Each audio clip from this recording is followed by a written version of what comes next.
In this academy, you receive a secret, privileged, and exclusive training revealed by some of the world's greatest entrepreneurs and philosophers, whom we have chosen to keep anonymous for personal privacy reasons. Subscribe now. Learn the secrets of global leaders and skyrocket your earnings.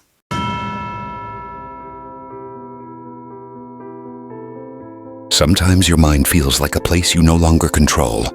Sometimes it's the one that decides how you must feel. Sometimes it's the one that turns on thoughts you don't want. Sometimes it's the one that creates problems that don't exist. Sometimes it's the one that brings you into the past. Sometimes it's the one that pushes you into the future.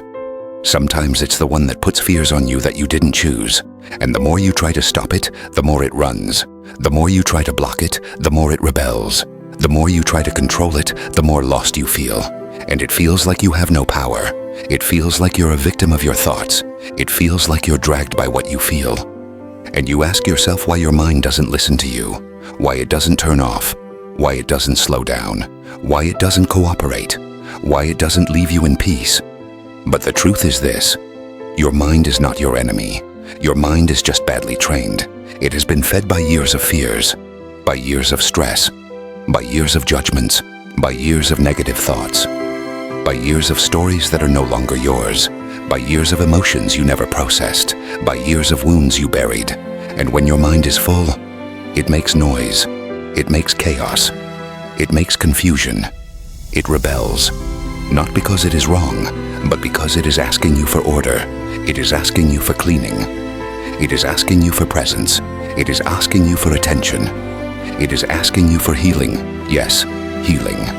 Because controlling the mind starts there with the healing of the soul. Because a chaotic mind is born from a wounded soul, and a calm mind is born from a listen-to soul. You must not silence your mind. You must guide it. Like a wild horse that isn't bad, but needs a rider. And that rider is you. You must take back the reins. You must bring it back on track. You must teach it how to move. You must train it every day. Because the mind works like this, and if you don't control it, it controls you. And now I teach you how to return to command. Controlling the mind does not mean not having negative thoughts. It means not letting yourself be guided by them. It means not letting them become truth. It means recognizing them, but not obeying them. It means saying, I know you're here, but I decide where we go. And the first step to control the mind is the breath. Yes, the breath. Because when you breathe badly, you think badly. When you breathe fast, you decide fast. When you breathe in a chaotic way, you live in a chaotic way. The mind follows the breath, always. Make it slow, and the mind slows down. Make it deep, and the mind calms down. Make it present, and the mind returns here. Because the mind has no power where you are present. It only has power where you are absent. The second step is observation. Observing without judging. Watching a thought as if it were a cloud. You don't fight it. You don't block it. You don't chase it. You see it. And you let it go. Because every thought you fight becomes stronger. Every thought you observe weakens. The third step is direction. The mind must have a goal, a task, a road, a vision. Because a mind without direction creates problems. A mind with direction creates solutions. An empty mind invents fears. A busy mind designs the future. A free mind wanders.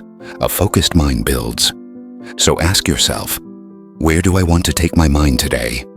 Toward gratitude, toward calm, toward discipline, toward growth, toward economic freedom, toward the best version of you. Strong minds have a direction. Weak minds follow chaos. You, starting today, choose the first group. The fourth step is action. When the mind gets stuck, you move. When the mind gets confused, you act. When the mind panics, you make a simple gesture, a small gesture, a concrete gesture. Because action interrupts dysfunctional thought. Action creates order. Action creates focus. Action creates stability. A blocked mind unlocks with movement. A rigid mind loosens with a step. The fifth step is mental cleaning. You must eliminate what dirties your mind.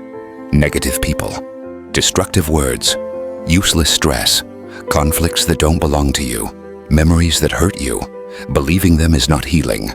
Holding on to them is not strength. Letting them go is wisdom. Because a clean mind is a free mind, and a free mind sees the future. The healing of the soul begins with the mind. Because what you think becomes what you feel, and what you feel becomes what you live. A wounded mind creates pain. A healed mind creates strength. A confused mind creates anxiety. A centered mind creates peace. A mind full of the past creates blocks. A mind full of the present creates freedom. And your soul needs a calm mind. It needs a mind that does not judge. It needs a mind that supports. It needs a mind that creates space. It needs a mind that protects. Because when your mind aligns, your soul heals. And when your soul heals, your mind obeys. It's a cycle. It's a bond. It's an internal collaboration. You are not your mind. You are the one who guides it. You are the captain. You are the creator. You are the one responsible for your inner world. And today you begin to build your mind as a tool of power, not as a prison, as a lever, as a bridge, as the strongest weapon you possess. Now listen to these words as if they were written just for you. You were not born to be a slave to your thoughts. You were born to guide them. You were born to transform them. You were born to dominate your inner world. And when you dominate your mind, you dominate your life. You dominate your emotions. You dominate your decisions. You dominate your relationships. You dominate your future. Because everything starts there, with a thought, with an idea, with a direction. And today you choose your direction. Today you choose to control your mind.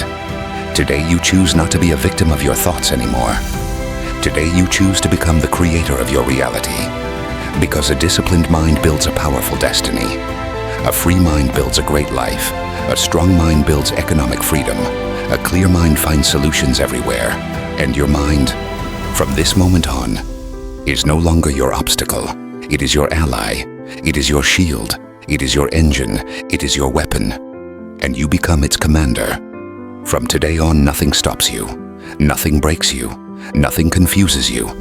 Because your mind has returned to your hands. And with it, all your power returns. Welcome to your new strength. Welcome to your new life. Welcome to the chapter in which your mind no longer controls you. You are the one who controls it. And the world, from now on, will have to face the most lucid, strongest, and freest version of you.